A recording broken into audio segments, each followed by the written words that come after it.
Welcome to the only podcast I noticed that Cerulean showed up in the collections of 8 different designers, then it filtered down through the department stores, and then trickled on down into some tragic casual corner where you, no doubt, fished it out of a clearance bin. However, that blue represents millions of dollars of countless jobs, and it's sort of comical how you think you've made a decision that exempts you from the fashion industry, when in fact you're wearing a sweater that was selected for you by the people in this room from a pile of stuff. It's Try Butcher. I'm your host, Jasper. Straight from the tortured poets department. What a fantastic intro. That was perfect. And you know what? I didn't have to read a script. That was off. I was off book, as it were. It took one take. I didn't have to start recording again because I ran out of storage. And I also just didn't look good. I don't know what you're talking about. One hit, one take wonder, as they say. See Meryl Streep do that. In this podcast, I don't really have a plan, admittedly. We are going to do Trying to Be News, which we did last week, which we're still workshopping the name. Last week it was called Trying to Be True the News, but now it's Trying to Be the News. We're trying to have a nice branding opportunity, okay? Me and my team are working really hard on finding the perfect name for this segment. In this, we're going to talk about the hot topics, which will include, as you could probably guess, The Devil Wears Prada 2. We are going to touch on Tyler Catastrophe again. I can say that off mic, by the way. I was practicing this morning to say his name, said it perfectly. As soon as I have a mic to me, catastrophe. It's catastrophe. Whatever. That's the closest I'm going to get. I have to be really quiet because there's a class right there, and there's a big old window, and I kind of feel like a fish. Oh, Jesus, that was loud. I kind of feel like a fish in a fish bowl, and it's just really not ideal. It's kind of not my favorite thing. I actually hate being in this situation. I kind of just didn't want to do the podcast today after finding that there was a class now. Editor Jasper, I don't know why I'm so close up. I apologize. I just want to reiterate that generally that was maybe the worst experience I've ever had during the podcast. Honestly, one of the worst experiences I've ever had, ever. If I'm gonna be honest, it was actually humiliating, and it made me very upset, and that's why the podcast is bad. It's not because I'm untalented or not funny. I don't know why you're saying that. I don't know why people are trying to say that, why people are spreading lies about me. What was that noise? Who did that? Sorry, it's very late on Thursday. I need to submit this soon so it can come out tomorrow. Come out? Yeah. So just thought I'd tell you that. So be warned, this is not my best episode. Feel free to skip it. Rewatch last week's. Rewatch another one. I don't know. Yeah. Actually, don't. Watch this whole thing. Watch it 3 times over. Continue watching it until your eyes bleed and your ears explode. Usually there's no class because I record on a different day. We're recording on a Wednesday. I didn't wear pink, but I have pink incorporated. But yeah, I'm here. I showed up in a cool shirt, a vintage t-shirt, a vintage shirt. Yeah, and I got it for less than a quarter of the price that you can buy it on eBay. Yeah, I did. You can't see it, but I'll put a photo of I have a photo of it from where I had to Google search it to see what it was and see if it was about Nazis. It's not. I didn't think it was, but these days you never really know because at the main venues I go to, they have a vintage section, a retro section. I forget what they call it. It's not actually vintage, so I think it's called retro. And there's a bunch of t-shirts, but all the ones that are in sizes I can wear are either about a nerd shit like Spider-Man, which I did buy one, or like sport, I did buy a sport one. But there's also like, I don't know, a bunch of shows and shit that I don't care about or watch or whatever watch, like Stranger Things and shit. But also there's a lot of like, make America great again. Yeah. Did I talk about? Alright, Hot Topics, Tyler Catastrophe, Devil Wears Prada 2. I don't know what the other segment is today. I'm going to put you on, of course.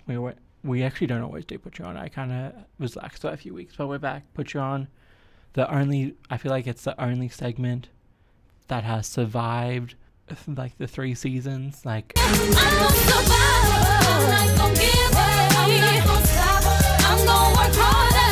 remember when I used to try something new every episode, and that's where the name came from. I tried something and told you if it was true, if it was good or not.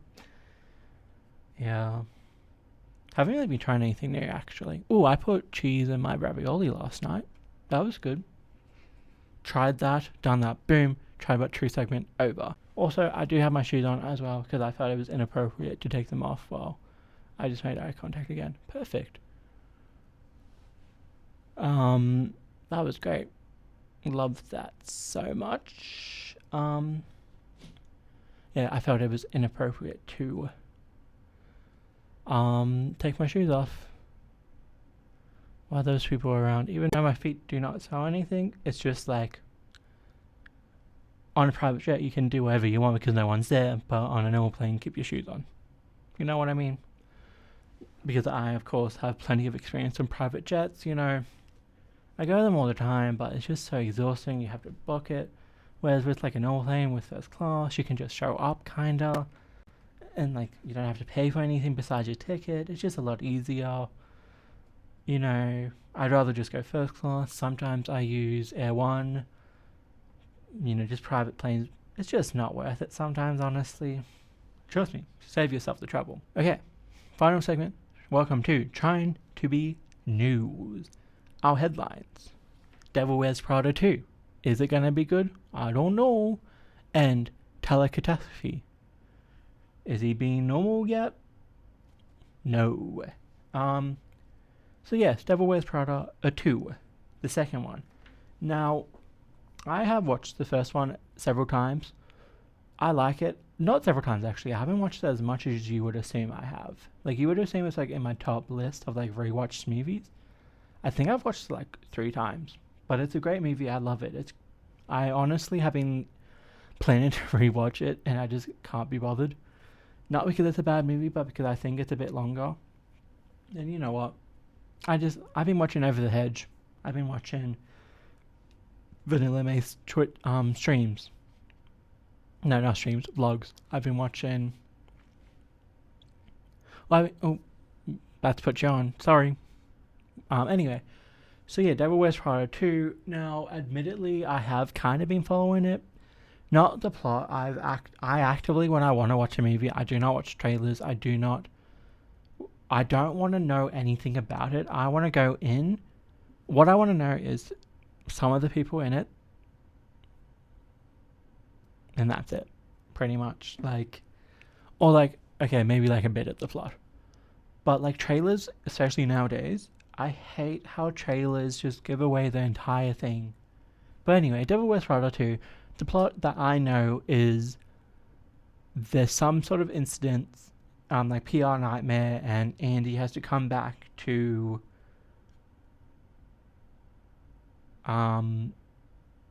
the magazine scene and like become the PR manager or something and like get them out of trouble because Miranda said something weird. But anyway, that's not what I want to talk about. I want to talk about, is it going to be good? Because because a lot of people are questioning that. Because so far, what we've seen, especially with the outfits, is that the 2007 movie, did it come out in 2007? Whenever Devil Wears Prada 1 came out, the fashion was somewhat, not even somewhat dated. Like, you could kind of tell where it was kind of in the 2000s. The outfits and the fashion did have a sense of timelessness, and they were excellent outfits. They were amazing. It was phenomenal. Like, that's like the main thing. A fashion movie has good fashion. But in this one, it's fine. I honestly think Andy has probably the best wardrobe in Hathaway's character, and it's boring. It's basic. It's less interesting than anything. She just wears a bunch of grey pantsuits, I feel, and yet that's the best outfit. I think Miranda is absolutely like bad. Like some of the bullshit she has on, she has this tassel jacket, and I saw the costume designer be like, when I saw that jacket, I just knew Miranda had to wear it. Did you watch the movie? Do you know anything about the character you're meant to be dressing? Because I really don't think she would wear a tassel jacket. Are we serious? Anyway, so the fashion's bad. And quite frankly, it's because they didn't bring back the costume designer from the first one. I don't know why. If it's for like some medical reason, fair enough. Or whatever, but if they just didn't hire her again, what the fuck? Why? That's stupid. Yeah, so I just think it's like the fashion should be the main focus. Not the main focus, but like a primary focus. Like, and I feel like it is a problem with a lot of newer movies when they try and be fashionable. I just got stared at again. Perfect. But when they try and be fashionable, they like Mean Girls, the musical, the movie is probably the best example where it came out in 2024, but they dressed like it was 2023, 2022 because movies take that long because the time it takes for a movie to go from shooting to being released and fashion cycles are so different. Like you have 3 or 4 fashion cycles at the minimum between when a movie is filming and when it comes out. So like why are we trying to be so on trend? You should be trying to be like, I don't know. It's hard because I do think it's a new era where, because in the 2000s, if it wasn't like, oh, that's very 2004. It was, oh, that's very early 2000s. That's very 2002 to 2004, 2005. And then it was 2006, 7, 9, 7, 6, 7.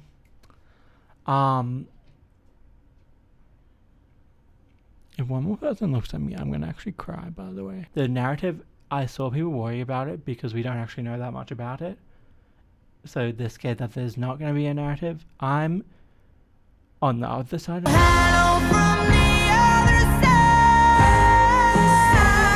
And I actually think, honestly, from what we've seen, there feels to be a lot more of a narrative. Like I saw, I don't know, there's a thing. I don't know. Actually, I don't know.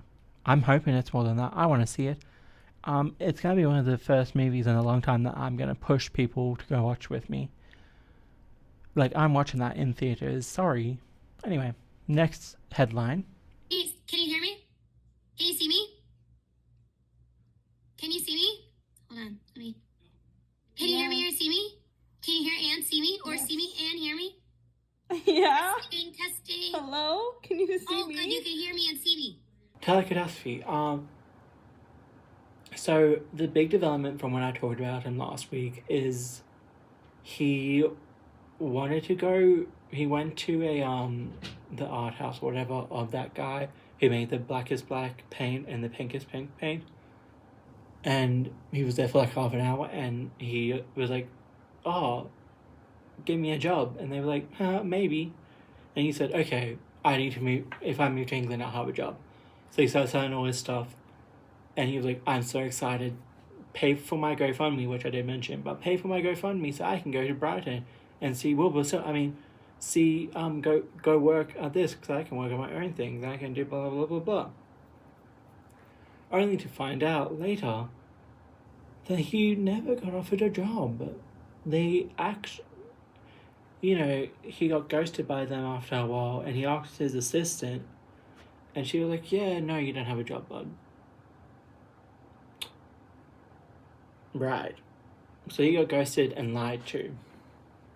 And then the guy, Simon Soot, came out and was like, yeah, I met him for like 30 minutes. He's cool, I guess. No, I didn't offer him a job. I said, if you get over here, we can think about it, maybe. Because I didn't think he was actually going to come and do it, because that's crazy. And then, what else? So that was the thing. And then he also said that he is Two-Spirit because his, I don't know, someone said he was. And he is. And and his reasoning, someone did, like, confirmed it for him, apparently, allegedly. But he was like, oh, I just feel I'm so connected to Oregon. Like, when I went there, I could breathe for the first time, blah, blah, blah. And if that sounds familiar, it's because it's exactly what he said about Brighton, England. So, are you the descendant of Edgar Allan Poe, or are you a Native American? I feel like you can't be both. Again, because Allan Edgar Poe had zero children. So yeah, and then what else?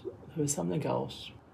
Oh, my main thing is that he is just lying about the Lexus thing, because he's like changed the story 1,000 times, but the consistent detail is he totaled a car going 50 miles per hour when it hit him in the ribcage. That didn't happen. Maybe he got hit in the ribcage by a car, but it was not going 50 and he did not total it. But yeah, he keeps changing his story. He also says he has a motorbike, he has a scooter. But anyway, so part of the getting hit by a car is that he can't work, he's disabled, he can't work anywhere, and that's why he started doing beadwork. But I've also seen a video where he said, by the way, these are all videos he's talked about. He was celebrating the 2-year anniversary of when he could finally make beads full time. Because he used to work in a service job and now he can do it full time. Now, I don't know if this is just me, but if you are celebrating the 2-year anniversary when you could quit your job to pursue this full time, how did you also only start doing the beadwork because you had no other way to make income because you're too disabled to work? And I feel like being a service worker, like waiting tables, is probably not isn't really an easy job. And I feel like if you are missing a rib and you can't walk or breathe properly, that's probably not the job you would have. Anyway, but he did apologize recently, and he said he's going off the internet, so it probably is the end of the saga. Probably the last time I'll talk about him, second and last. He apologized for the Simon Soot. It's not Soot, Simon whatever, Simon says thing, and he said, yeah, I probably just got overexcited. But with the Wilbur Soot thing, the Wilbur Gold, the Minecraft guy, the Brighton Biter, his apology wasn't, I'm sorry, I supported this abuser and I still support him and I love him still and I'm obsessed with him and I'm parasocial. It's, I'm sorry that I talked about it and I tried to reduce harm by talking about it and defending Wilbur, but that's not what happened, so I'm sorry. Which isn't really an apology for the things we're mad, the things are wrong with the situation. We're not mad that you talked about it. Well, we are, but we're more. The problem more is that you are blaming the victim. Also, apparently, there's an alleged Tumblr where he shit talks the sexual assault victim. So that also kind of dictates what he's saying. But yeah, so overall, he's kind of just a little bit of a shitty guy. Okay. Final segment, I'm so ready to go home. I feel like I'm going to vomit because I need to have a drink and I can't have a Powerade in here. I just don't want to watch. Movies, haven't really watched any of note. Shows though, I've been watching Margot's Got Money Trouble. I really like it. However, if I'm gonna be annoying and a nerd about it, the wrestling part of it, so far, again, like most shows about wrestling or have wrestling influences, aren't for people who like wrestling, and that's okay. I'm not mad about that. What I think it's actually good that it's marketed towards other people because it's not a wrestling show, it's a drama with where a wrestler is in it. But like, it's inaccurate, but not that inaccurate. Like, and it's also kind of confusing, like the way they use real life wrestlers.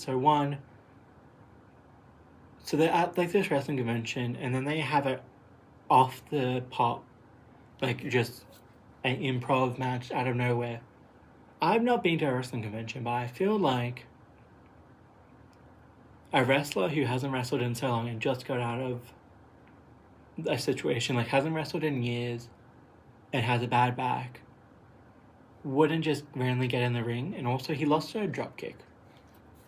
Nicole Kidman threw, well, Summer Rae, but Nicole Kidman threw a shitty single leg dropkick and pinned him, and like, yeah, that's cool. That's the end of the match. Literally, the match was Nicole Kidman throws a punch, Ron from the office blocks it, goes under, bounces the ropes, ducks the clothesline, bounces back off, gets hit with a single leg drop kick, pin 1, 2, 3. Also, Chris Jericho is randomly there, and he gets hip tossed by Nick Offerman, Ron from the office. So that, but is he in the match? Is he the referee? It doesn't really make any sense. And I feel like that just wouldn't happen. Sorry. I feel like that just wouldn't happen, and it pisses me off that it did. But what's more, but beyond that, because if you don't know wrestling, that's fine. But there's a part where they talk about, like, okay, Chris Jericho, he's a real wrestler and he plays himself. But every other wrestler you see in it is fictional. But they also work for real companies, because AEW and WWE are real companies. And also they get the eras mixed up. Like, I don't understand when Nick Offerman's character wrestled. Did he because in my sense is that he wrestled in the 90s and 2000s. But his character, I'm sorry, maybe actually it is early 90s, but I was like, it would make sense that he wrestled in the late 90s, early 2000s. Same with Nicole Kidman and stuff. That's where I assume they wrestled. But they must have been late 80s, early 90s because of their characters and how they work.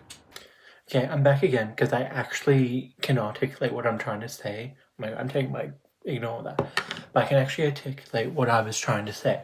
So the characters in, like, the way they present the characters, I actually have changed my mind, but I'm going to explain what I was thinking, and then I'm going to repeat myself. So basically, in WWE, you can kind of go by era and how characters were explored and looked at. Like, characters and wrestlers in WWE today obviously are a lot different to what they were in 2010, to the 2000s, 1990, 1980, exactly, etc. So in the 80s, it was like Hulk Hogan, so it was big characters, stereotypical, not bland, but like it was a lot kid-friendly, and it was very much like silly characters in like early 90s. But then in the late 90s, it was a shift to be more like adult, and it was like a lot more violent and sexy, and ooh, Stone Cold Steve Austin beats up his boss and his wife. So that's the vibe, and in my head, Nick Offerman's character felt more like he would face Hulk Hogan, not Stone Cold Steve Austin.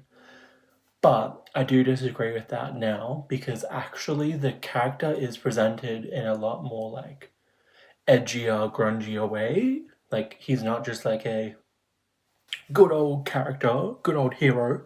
He has edge, and he like... Actually, no, I disagree again. He's very campy.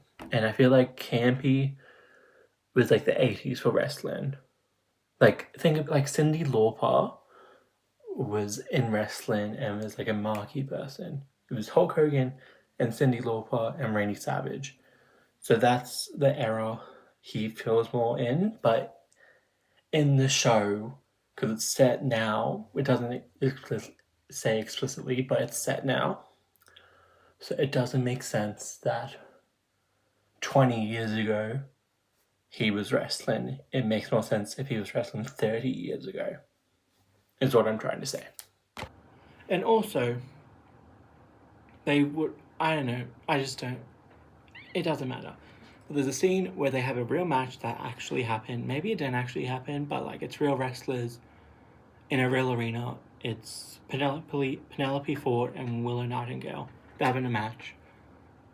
But in the meta of the show, it's not Penelope Ford and Willow Nightingale. It's two random people, and one of them has OnlyFans and got fired from WWE, which is a real thing that did happen. There was a woman in WWE who got fired, and because she had her OnlyFans, but she didn't go to AEW.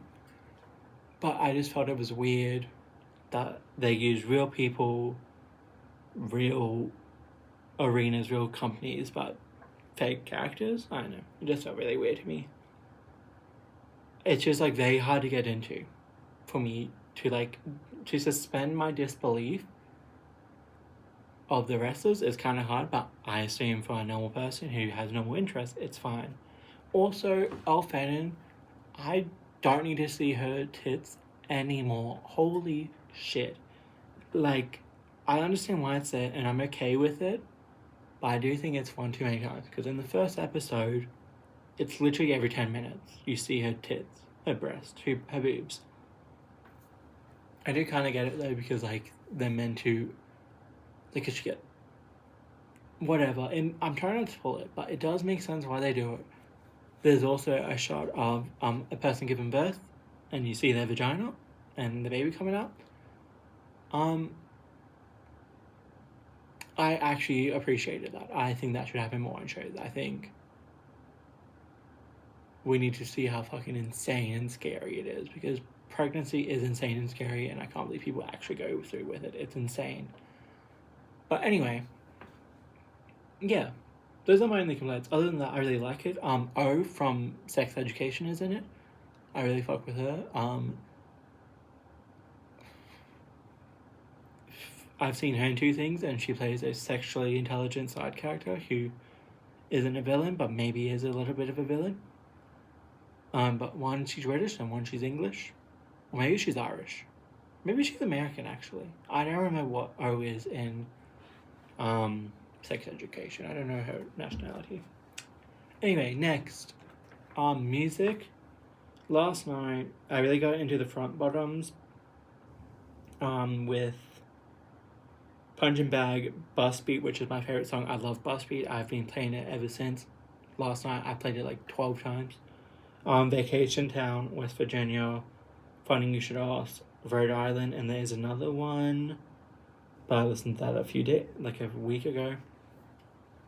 Also, Janet Jackson with All Night and Feedback. Brittany Murphy by Slater.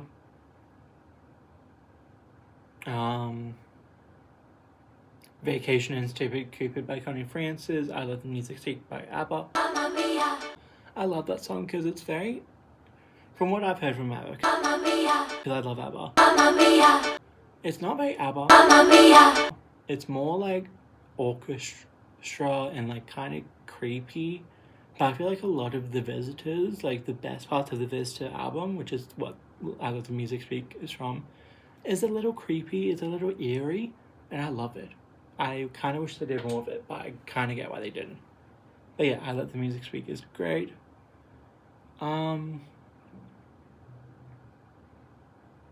Yeah, that's it. That's the end of the podcast, because it's been 40 minutes. Bye. Love you. See ya.